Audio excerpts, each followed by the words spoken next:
OK, le psaume 73, et là, on s'en va au verset 1 et 2. Il dit, « Oui, Dieu est bon pour Israël, pour ceux qui ont le cœur pur. Toutefois, mon pied allait fléchir, mes pas étaient sur le point de glisser. » Et le dernier verset dit ceci.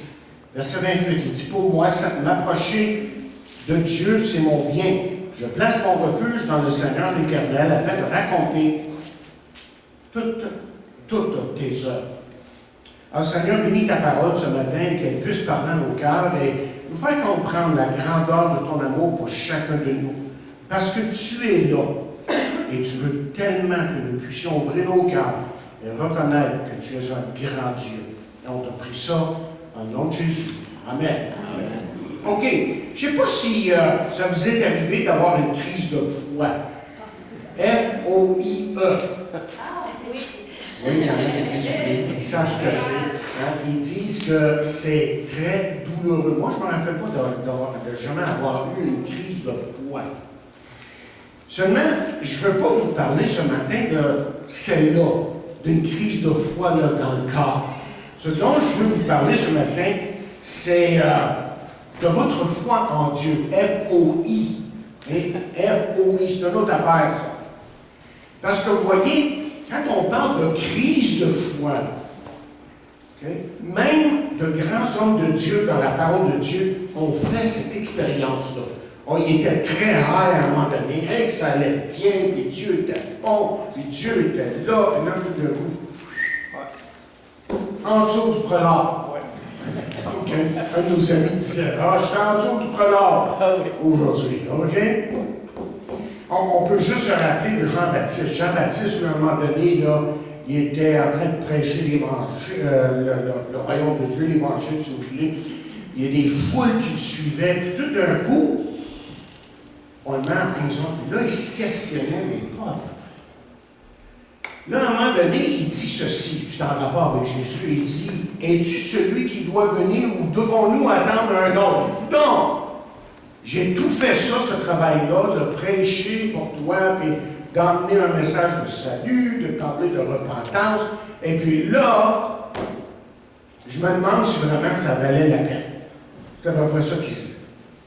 Mais ici, là, ce qu'on a devant nous, le psaume 73, ça raconte l'histoire d'un croyant qui est passé par une crise spirituelle. OK? Écoutez, comment est-ce que je pourrais dire, son honnêteté est étonnante. Il est extrêmement honnête avec lui-même et ce qu'il vit. Et je pense que, vous savez, Dieu veut ça de nous à certains moments. On a tendance peut-être à se plaindre, mais peut-être que Dieu dit, OK, quand tu vas fini de te plaindre, j'ai d'autres choses à te dire. C'est un peu ça. OK? Donc, au moment où il rédige le psaume ici, la crise est déjà passée pour lui. OK? Mais il tient, vous voyez, à raconter son expérience pour exprimer sa reconnaissance envers Dieu. Vous allez voir pourquoi dans quelques instants. Okay? C'est pour ça qu'on peut appeler ce message, on peut l'intituler « L'histoire d'un rescapé ».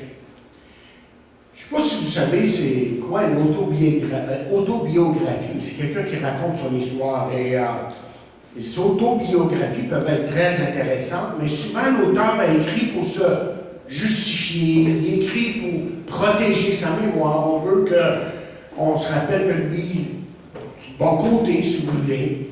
Il veut bien paraître. Mais là, ici, cet homme-là qui est en train d'écrire dans le psaume 73, lui, là, il écrit avec beaucoup de transparence. Il avoue sa faiblesse et il veut en quelque sorte prévenir tout croyant des dangers que lui a vécu un jour dans sa vie. Il raconte donc comment lui a, en quelque sorte, frôlé le désastre dans sa vie spirituelle. Et avec un certain recul, quand on arrive vers la fin, là, il porte un jugement assez sévère sur lui-même. Ça veut dire qu'il est assez dur envers lui-même. Il dit, toi, tu étais un idiot, puis pas à peu près, de passer comme ça. Okay? On va le voir comment il dit. En fait, il dit, et là je prends une autre traduction de ce qu'on a lu tantôt, il dit, j'étais un sot, ou un stupide. Il dit au verset 22, justement, j'étais un ignorant ou sans intelligence. Je me comportais, dit-il, comme une bête sans raison. J'étais comme bête. Je me laissais aller à n'importe quoi, à n'importe quelle pensée. Puis là, ouais, j'ai vécu une mauvaise expérience. Moi, si vous avez déjà vécu des mauvaises expériences, mais on en a tous vécu un modèle. Correct? Ça, c'est clair. OK. Alors, qu'est-ce qu'il fait? Comment il se prend ici dans le psaume pour nous expliquer sa déprime? OK? Mais d'abord, parce que c'est passé, OK? Il annonce la bonté de Dieu. Il commence comme ça. OK? Et lorsqu'un croyant va raconter sa faiblesse, il est tout à fait propice, comme j'ai écrit ici, de commencer de la façon suivante. C'est comme si le psalmiste veut éviter de nuire à ceux qui l'écoutent. C'est comme pour leur dire, bien écoutez, ça a été dur, mais c'est correct aujourd'hui. Ça va, ça va. Et c'est pour ça que là, dans le psaume 73, si vous regardez au début, là, il commence littéralement par l'adoration.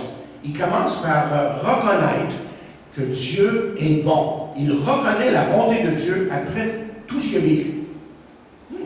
Intéressant. Et il veut tout de suite proclamer la bonté de Dieu afin qu'il n'y ait pas d'ambiguïté dans ce qui a trait à sa situation personnelle. Okay?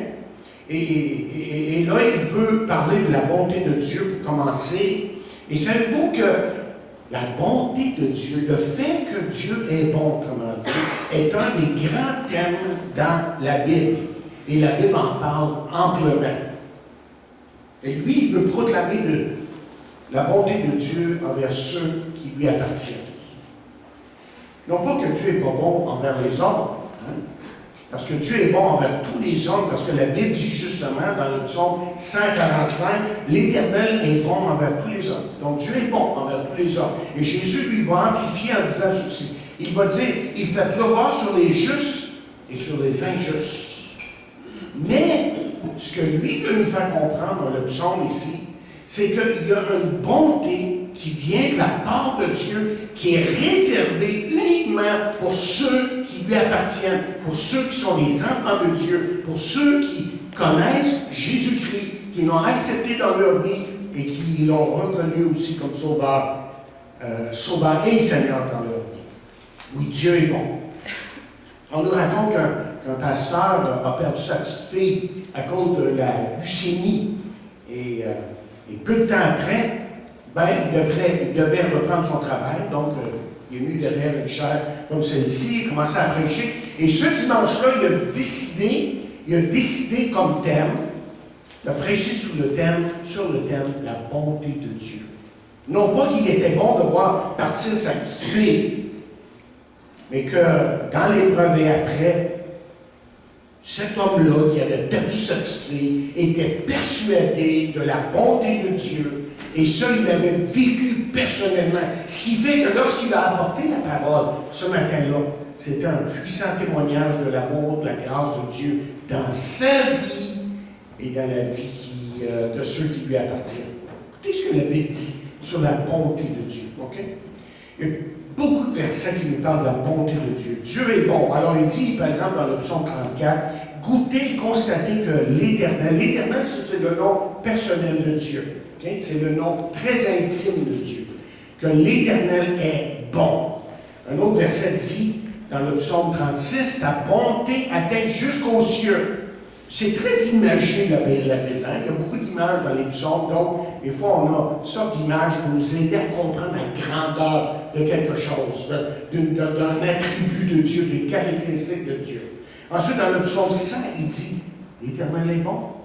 Sa bienveillance durera toujours. Donc, c'est une chose qui est toujours là, comment dire. Dans le psaume 103, par exemple, il va dire, autant les cieux sont élevés au-dessus de la terre, autant sa bonté est grande pour ceux ça va avoir une condition ici, pour ceux qui le craignent. Ça ne veut pas dire ça quelqu'un qui a peur de Dieu, mais quelqu'un qui a un respect pour lui. Quand on dit craindre aussi, ça veut dire d'avoir un respect pour Dieu. OK, donc, il commence, lui, là, dans son psaume, en reconnaissant, en disant, bon, Dieu est bon. Dieu est bon. Mais là, je vais vous dire autre chose.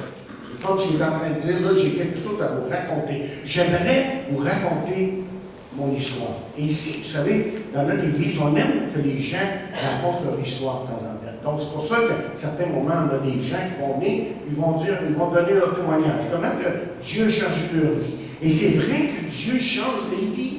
La Bible dit que si quelqu'un connaît Jésus-Christ, il est une nouvelle créature. Les choses anciennes sont passées et toutes choses sont devenues nouvelles. Imaginez, peut-être que vous êtes tanné de votre vie, vous demandez comment est-ce que vous pourriez recommencer votre vie. Mais la vie recommence quand on commence avec Jésus. C'est Jésus qui fait vraiment la différence. OK, la première chose qu'il fait, ou mon deuxième point ici majeur, c'est que le psalmiste qui écrit le psaume 73 avoue son doute. OK? Il dit, écoute, bon, j'ai douté. Et la Bible du Sommel, il y a plusieurs traductions de la Bible, là, mais traduit le verset 2 de la façon suivante. Il dit, il s'en fallut de peu que mes pieds ne trébuchent. Rien de plus, je tombais. Une autre traduction dit, il s'en fallut d'un cheveu que je tombe. Autrement dit, avec beaucoup d'honnêteté, ce qu'il est en train de dire, c'est qu'il avoue avoir failli tomber. OK. Et là, on se pose la question, mais il avoue quoi exactement? Il avoue qu'il a presque tombé, mais qu'est-ce qu'il a fait? Est-ce qu'il aurait volé? Il n'y a aucune indication de ça. Est-ce qu'il aurait tué quelqu'un? Est-ce que, comme il a dit, je ne sais pas, moi, on cherche. Puis la réponse, c'est que non, il n'y a rien de ça ici dans le passage. Tout ce qu'on sait, qu'on apprend, c'est qu'il a passé par une crise de foi. Dans sa vie spirituelle, il s'est posé des questions. Et vous savez quoi? C'est très bon de se poser des questions en ce qui a trait de foi. C'est bon de savoir parce que c'est quand on découvre les réponses, comme lui va faire, comme lui va trouver, c'est là que tout change. C'est là qu'on avance avec plus de certitude. Hein? Qu'est-ce qui est arrivé ici exactement? Bien, d'après ce qu'on peut comprendre du psaume 73, c'est qu'il est devenu amer, il est devenu jaloux, et il s'est en quelque sorte révolté contre Dieu pour un certain temps. C'est comme s'il disait, assez, c'est assez, je comprends rien ce qui se passe autour de moi. Pourrais-tu me dire qu'est-ce qui se passe? Bonne question. Il va dire même, au verset 21, il dit, quand j'avais le cœur amer, et tant que je me tourmentais. Vous savez ce que ce verset est en train de nous dire ici? C'est que tout se passait au niveau de ses pensées. Ça trottait, là.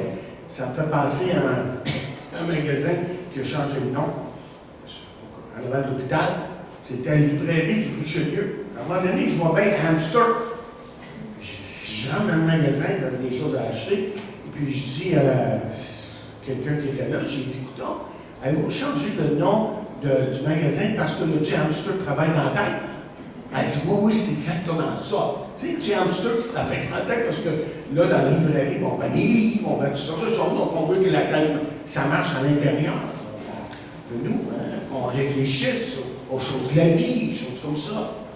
Donc, c'est au niveau de nos pensées que le tout a lieu. C'est pour ça que quand on va dans Romains 12, verset 1, là, pas verset 1, verset 2, on lit un verset qui est extrêmement important dans la Bible.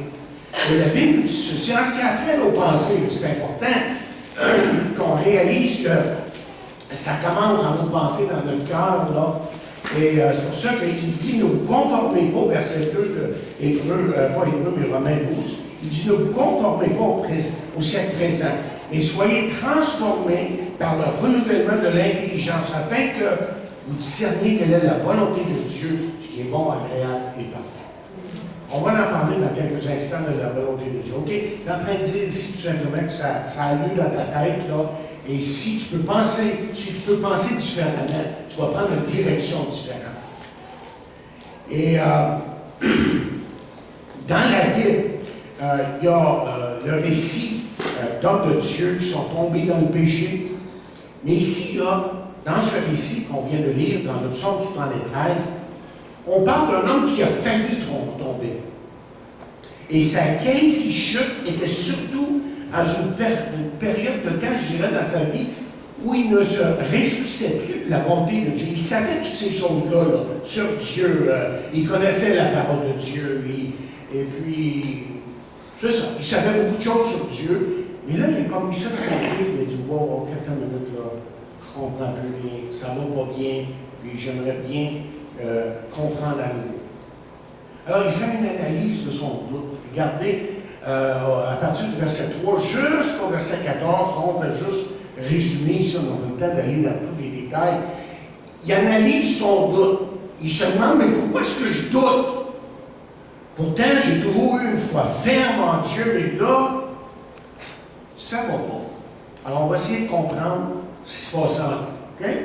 Au verset 3, par exemple, il dit, « J'étais jaloux des arrogants en voyant la prospérité des gens méchants. »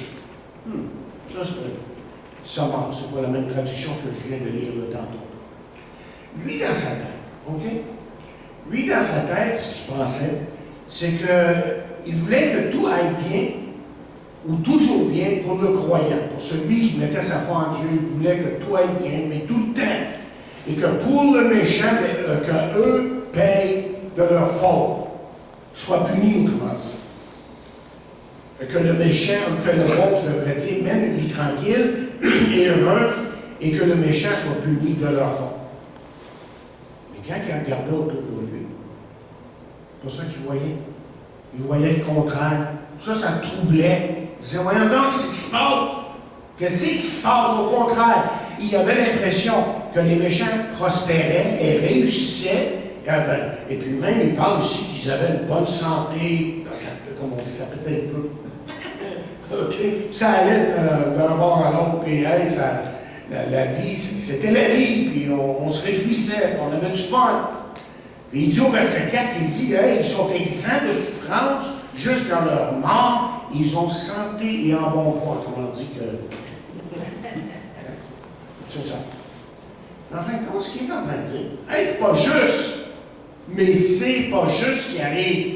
Et c'est ce sentiment d'injustice qui l'emmène à une semi-conclusion. Je pense que ce n'est pas une conclusion ferme, mais ça trottait dans sa tête. L'idée que ça ne vaut pas la peine d'être un enfant de Dieu. S'occuper des choses de Dieu, toutes ces choses de loin. Non. Pas personne qui suit ça. Voilà. Hein? Et c'est pour ça qu'il dit, alors, verset 13, il dit, alors c'est donc en vain que je suis resté pur, que j'ai lavé les mains en signe d'innocence. Comment dire, j'ai fait ce que je pouvais pour être bon, mais en fin de compte, tout ça, ça me donne quoi? C'est comme le chrétien qui dit, je me suis converti, j'essaie d'être fidèle à la parole de Dieu, je reste honnête, mais ceux qui réussissent, ceux qui sont malhonnêtes, réussissent encore mieux que moi. Et ça, c'est troublant. Moi, il trouvait que c'était troublant pour lui. Donc, qu'est-ce qu'on découvre en lui ici? C'est qu'on découvre un homme qui a un petit peu d'amertume. Vous savez, c'est quoi l'amertume? Quelqu'un qui en veut quelqu'un d'autre, qui est négatif. Il y a comme un petit peu de jalousie en lui. Et quand on est affligé par ça, si on se laisse aller dans ça, mais malheureusement, c'est ça qui peut nous éloigner de Dieu. Parce que Dieu a beaucoup mieux que ça à nous donner. OK. Là, on a analysé ses doutes.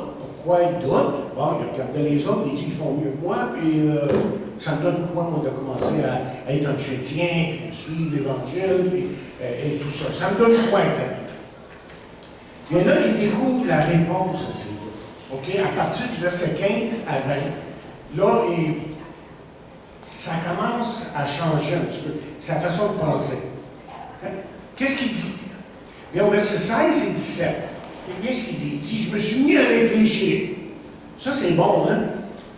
Commencer à réfléchir juste en commençant par réfléchir, c'est une bonne affaire. Des fois, on ne réfléchit pas. Et parce qu'on ne réfléchit pas, on se laisse aller dans n'importe quoi. Si un dit une chose, tu t'en vas là. Si un autre dit une autre chose, tu t'en vas là. Tu n'as pas de direction dans la vie. Tandis qu'ici, il dit, je me suis mis à réfléchir. J'ai cherché à comprendre. Ah, c'est bon ça. OK? Continue à dire ceci. Il dit, je trouvais cela bien trop injuste jusqu'au jour. Ah, bien quelque chose qui est arrivé. Il dit, je trouvais ça extrêmement injuste. C'était pas correct, c'était pas normal. Mais j'ai trouvé, comme j'ai dit, je trouvais cela bien trop injuste. Jusqu'au jour où je suis entré, quoi?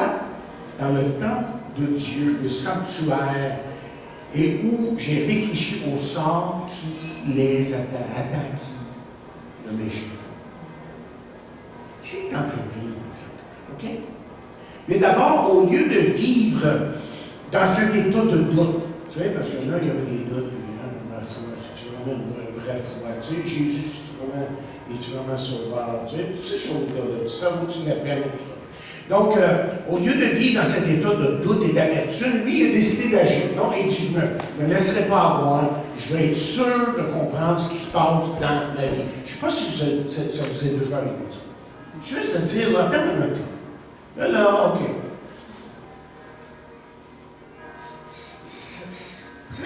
Ça marche pas, je comprends pas. Là, je veux comprendre. Donc, qu'est-ce qu'il fait? Mais c'est simple. Il se retire, puis il cherche la présence de Dieu. Autrement dit, il crie à Dieu. C'est ça que ça veut dire. Ça veut dire qu'il a parlé à Dieu, puis il a dit, Seigneur, hey, veux-tu me donner une réponse? Et c'est lorsqu'il s'est tourné à Dieu, vers Dieu, qu'il a commencé à voir les choses autrement. À voir ce qui le tourmentait du point de vue de la parole de Dieu. Parce qu'il la connaissait, la Bible. Mais dans le temps, il n'y avait pas grand-chose. Il y avait certains livres de la Bible, ce n'est pas comme aujourd'hui, il y en a beaucoup plus. Mais il a commencé à comprendre autrement. Et là, dans la présence de Dieu, en priant, en criant à Dieu même, il a découvert qu'il était devenu en quelque sorte myope, spirituellement parlant. Vous savez, c'est quoi un myope? Quelqu'un qui est myope, qui ne va pas clair. C'est comme l'autre jour, on essayait de voir une auto, c'est ça? La marque d'une auto, on s'est approché, qui partait tout le temps. C'est wow! Et deuxième fois, il partait encore. Et je n'ai jamais su c'est quelle sorte d'auto c'était. Et je suis myope. Pas les bons yeux, encore. Pas aussi bons que j'aimerais avoir. OK. Alors, là, Dieu a commencé à lui faire comprendre ce que c'était une vie sans Dieu. Et si vous allez au verset 17 à nouveau, là, il dit, là, j'ai réfléchi au sort qui les attend. Peut-être que vous lisez un peu différent de ce que j'ai dit. Là, j'ai réfléchi. Je me suis dit, qu'est-ce qui attend celui qui est méchant? Au verset 20, il dit, là, il est très imagé, il dit, comme les images du rêve s'évanouissent après le réveil. Je ne sais pas si vous avez déjà arrivé, vous autres, vous avez eu un beau rêve. Là, vous vous réveillez le matin, puis ça m'a rappelé de ce rêve-là. Puis vous vous en rappelez à peu près à moitié, c'est bon moi. C'est frustrant, hein? Mais c'est ça qui est arrivé ici, OK? Et donc, il dit, comme les images du rêve s'évanouissent après le réveil, ô Éternel, quand tu interviendras, tu les feras tous disparaître. Wow! C'est dur ce qu'il dit ici, là. Il dit, eux, là, leur vie, là, c'est là pour le moment, hein, et tantôt, ça ne sera plus là. C'est fort. C'est très fort ce qu'il dit ici. Il faut bien essayer de comprendre ce qu'il dit. Et ce qu'il fait, c'est que là, il nous met devant deux perspectives. OK? Il nous met devant une personne qui vit selon les critères du monde. Vous savez, les gens vivent pour le now, maintenant. Tout le monde le fait. Fais-le donc. C'est comme ça. Hein? Donc, on fait pour le moment. Et quand c'est passé, il faut avoir un autre moment. Puis il faut avoir un autre moment. C'est toujours à recommencer parce que, en fin de compte, beaucoup de choses qu'on fait dans la vie n'apportent aucune satisfaction. Vraiment. Puis là, il nous met devant la seconde perspective, je dis bien, qui est celle du chrétien, qui n'est pas toujours facile, mais qui a une portée qui est éternelle. Et il nous dit que pour ne pas glisser d'une perspective saine vers une mentalité tout à fait mondaine, ce que les gens pensent en général, nous avons besoin d'être dans la présence de Dieu et de cultiver notre relation avec Dieu. Savez-vous que vous pouvez avoir une relation avec Dieu? Que Dieu, ce n'est pas juste quelqu'un qui est bien loin, quelque part dans l'espace, il est ici là. Donc, j'aimerais bien qu'il se manifeste un petit peu, juste pour me dire qu'il est là. Mais il est là parce que, d'abord, dans Romains, 1er chapitre, verset 18, il dit que la nature parle de lui. Juste tout de suite, là on a le témoignage que Dieu est présent, il y a un ordre dans l'univers qu'on ne peut pas comprendre, évidemment. Bon.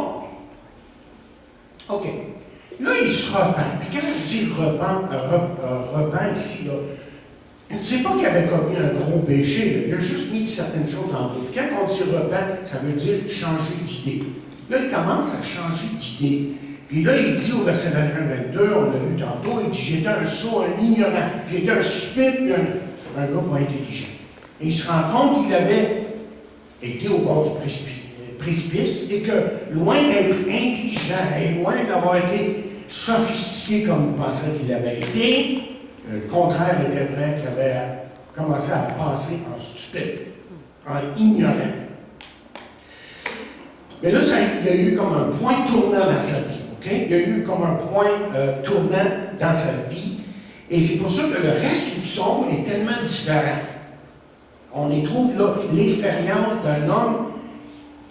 Vous savez ce qu'on trouve? Écoutez bien. On trouve ici l'expérience d'un homme qui compte sur Dieu, qui compte sur la présence de Dieu. Et Dieu était devenu tellement important pour lui dans sa vie. Parce que Dieu était réel. C'est facile de dire que Dieu n'existe pas.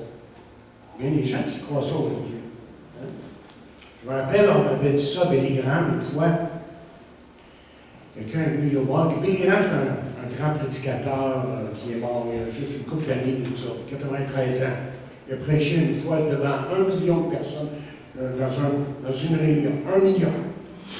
En tout cas, à un moment donné, il y a un gars qui arrive à lui et il lui dit écoute, moi je ne crois pas en Dieu. Je sais que Dieu n'existe pas.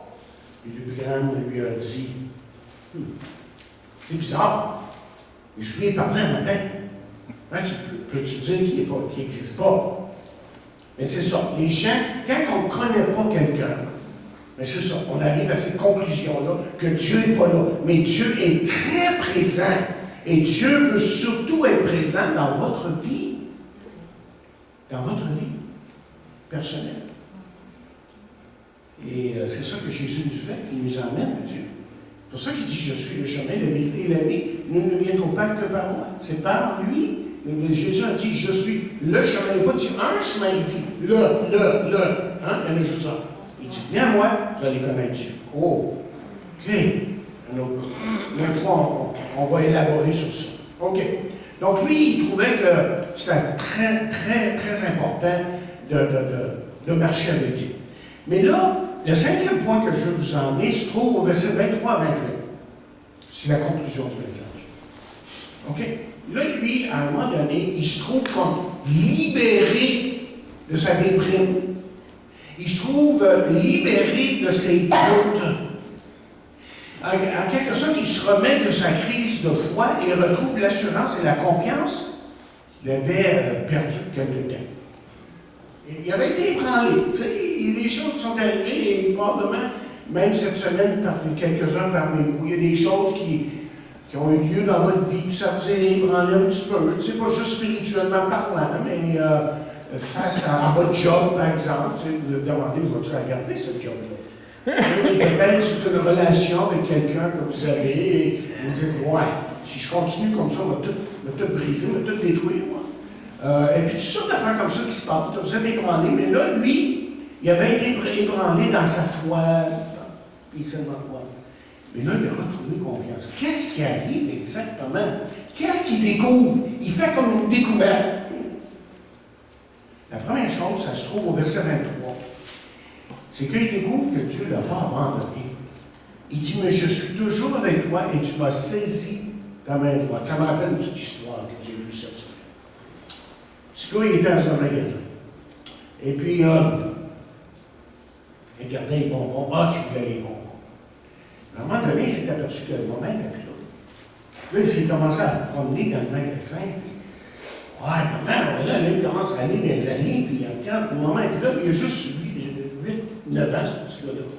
Là, il est complètement bouleversé, parce que sa maman n'était plus là. Là, ben, il s'approche dans quelqu'un qui mettait des cannes dans des tablettes, quelque part, puis il s'approche du monsieur, puis il la regarde, le monsieur le regarde, ouais, on est parti. On est parti. Oui, je pense que c'est les extraterrestres qui l'ont pris. Ah oui? Donc, le petit gars, il est là, puis la tête basse, hein, parce que là, il commence à pleurer, il a juste 8-9 ans, et il y a beaucoup de monde dans le magasin, tout le monde est à la caisse, puis tout le monde est pressé, tout ça. Là, le monsieur se lève, et bien, il prend sa main. Il l'amène au comptoir. Au comptoir, ben, il y a un gros monsieur avec une grosse barbe. Là, il m'a pas mal impressionné. Tu sais, il avait peur. Puis le monsieur raconte l'histoire du petit gars. Puis il dit bon, ce qu'on fait. Bon, appelez sur le micro. Un petit gars qui est perdu. OK, on prend le micro, puis bien fort, là, tu sais. Petit garçon de 10 ans perdu. Tout d'un coup, il y a un carrosse qui arrive, pas un carrosse, un panier, c'est ça, un panier qui arrive. C'était le moment avec la petite fille dans un carrosse, dans le panier. La petite fille, elle sautait, elle avait du fun et tout ça. Son maman arrive, puis petit gars, tu comprends, il était content de voir sa maman, hein? Il était bien content de sa maman. Il a dit, ben, où t'étais? Je t'avais dit de me suivre parce que il fallait que je change la petite à la toilette. Et lui, il n'a pas suivi, il était trop intéressé dans les bonbons. Et puis, oui, mais maman, moi, je pensais que tu m'avais abandonné. Je pensais que les extraterrestres étaient venus te chercher. Puis la maman le regarde, prend dans ses bras, lui dit, elle dit, est-ce que je t'ai déjà laissé tout seul à quelque part? Est-ce que j'aurais permis aux extraterrestres de venir me chercher? En tout cas, pense par là, puis il dit, non. Non. Maman, je peux-tu avoir des bonbons?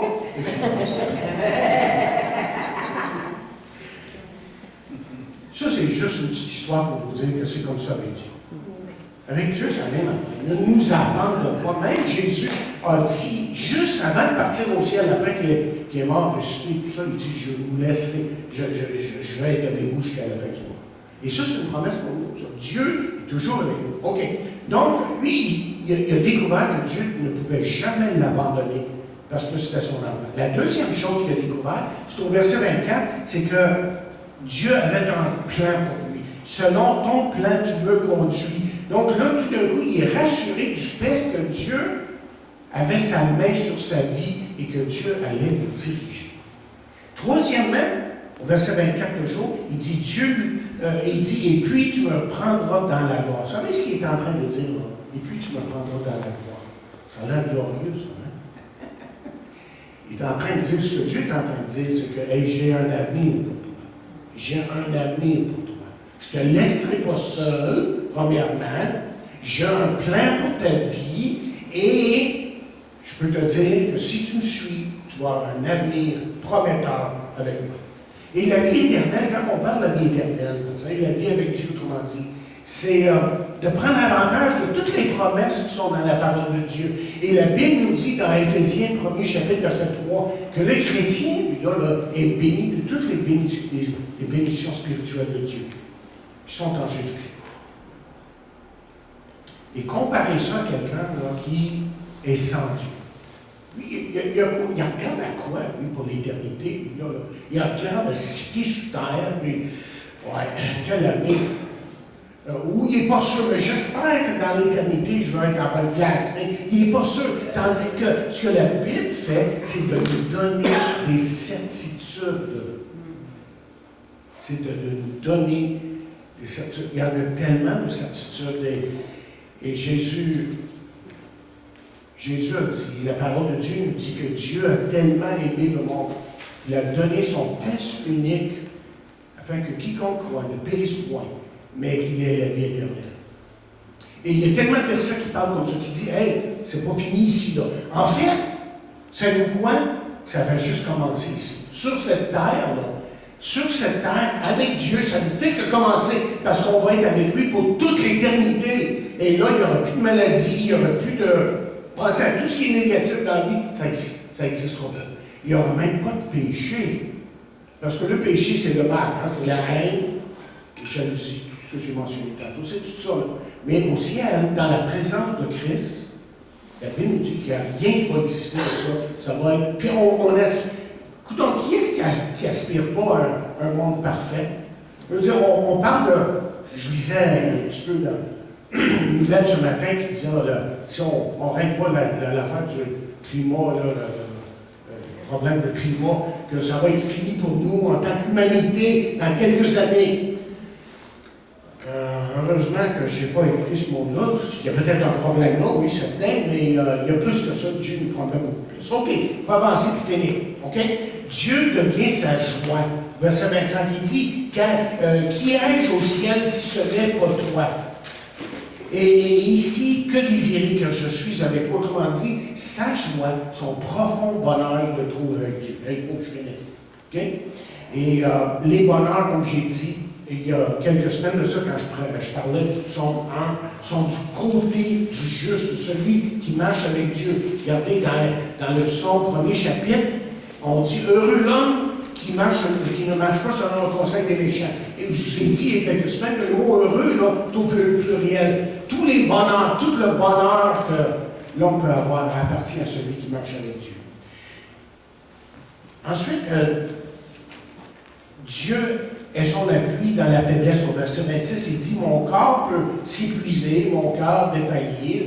Dieu reste mon rocher et mon bien précieux, toujours. » Et tout d'un coup, là, on revient sur terre. Et là, il reconnaît qu'il y a des faiblesses, peut-être dans son cœur intérieur, mais aussi physiquement parlant. Il dit « Mon corps, là, Paul, il dit ceci à un moment donné. Il dit « Même si l'homme extérieur se détruit, comme on dit, si je vieillis, puis ça se détruit, hein, j'ai presque 70 ans, tu sais.